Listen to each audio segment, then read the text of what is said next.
there's actually another way to taste it, which Gio is going to. After drinking it from the cup, you have your cupping spoons beside you. So these cupping spoons, in the coffee world, we actually have this method called cupping. We use this cupping spoon, so please gather a cupping spoon. Please gather a cupping spoon. And then after that, let's gather a few ml of sample from the cup, and then let's slurp it from the cupping spoon. So why do we slurp? And people ask us, like, that's weird, why do we slurp? So when we slurp the beverage, we actually distribute it evenly to the tongue. At the same time, slurping also is one of the more unbiased, undisturbed way of tasting coffee. So we have this coffee sommelier accreditation and certification. And what they do is they use a cupping spoon, gather a few ml, and then slurp.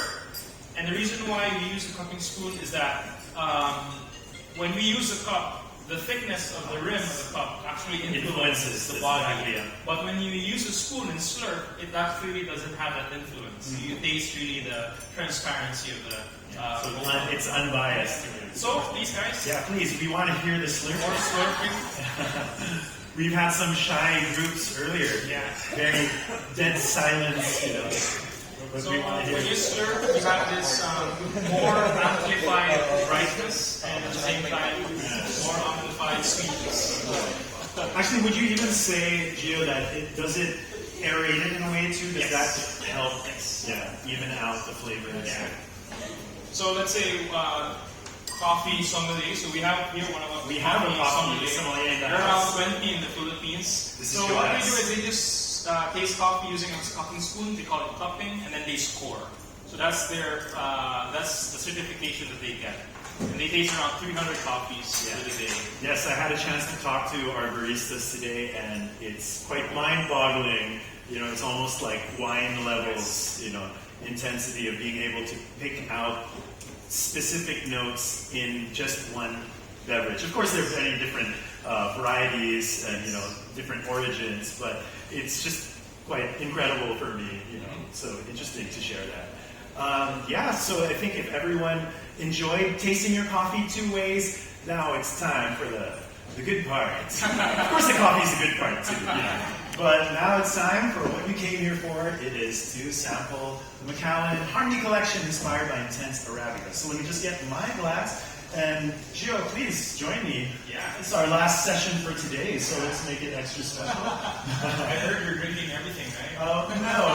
This is from my first class today. No, I'm just kidding. But one thing you want to have a look at right away first is the color. So if you hold it up, it's a good thing we have a white table here. You can see behind it. And the official color that Macallan released for this is crema. Right? So that's a nod to coffee. But if you have a look at it, it's, I guess, more or less kind of like a copper color, like a bright copper color. And then I know we have a lot of veteran whiskey drinkers in the house, so maybe I won't dwell on it too much. But when you nose and taste whiskey, you want to bring it.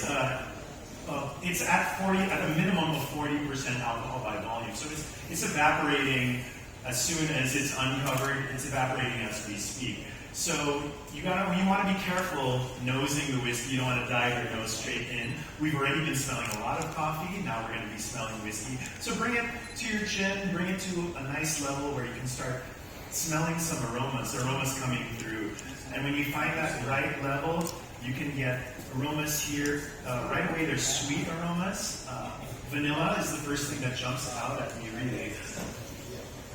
Definitely a sweetness. And if you can, you take a moment and go back to it. If you can get behind the vanilla sweetness, you can detect more of those coffee notes that are more in the sweet spectrum, such as tiramisu, cappuccino. Yeah, cappuccino in there as well. And you also get that sweet oak note. And maybe you'll even get a little bit of like a spicy malty gingerbread character there. So, don't be afraid to go back to it, smell it, let your nose rest, come back, and then you might pick out something new each time that you smell it. And then when you're ready, go ahead and take a sip. Take a small sip, but enough to cover your entire palate, all over your mouth. You want to activate those receptors on your tongue, and you should be able to pick out other flavors. Yeah. Oh, I like how you already enjoyed it, sir. I'm done. I don't need to say anything. No, I'm just kidding. So yeah, when you do that, I'll have a sip with you, of course, as well. Cheers. Cheers, everyone. Let's enjoy this.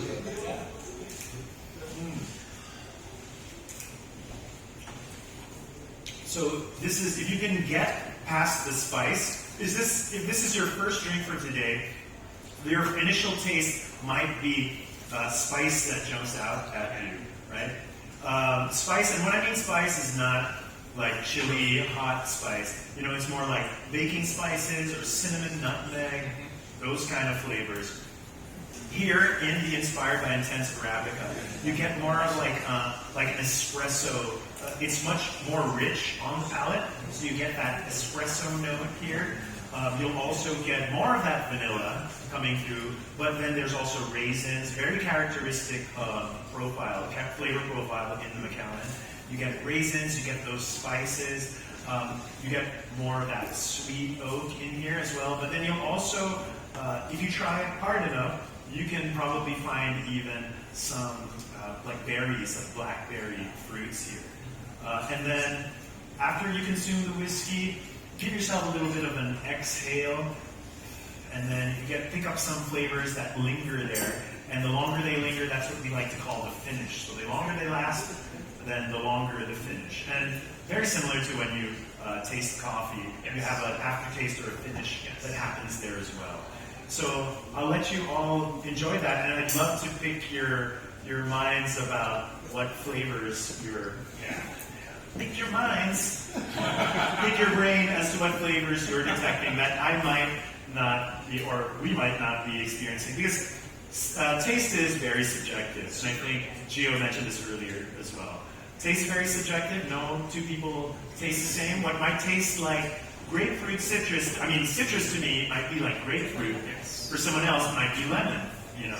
Yeah, so, sensory is really sensory. Yeah, sensory is memory. And that's the beautiful thing about it, because flavors you pick out kind of transport you back to that moment where you first tried them. What happens to me a lot with Macallan now, especially because there are flavors in here I pick up and they take me back to when I had the chance to visit the distillery back in June, and when you're going through the warehouses and when they took us to Jerez to see the casks being built, there are flavors and aromas that come from the wood. They're absorbing that sherry, that Oloroso sherry. Aromas there that I will never forget, and it takes me back straight there. So while you're enjoying it, please go back to your coffee if you want, go back to the whiskey, have some popcorn, and while that's happening, another short video on the screen. If you could have a look to our screen again, let's watch this.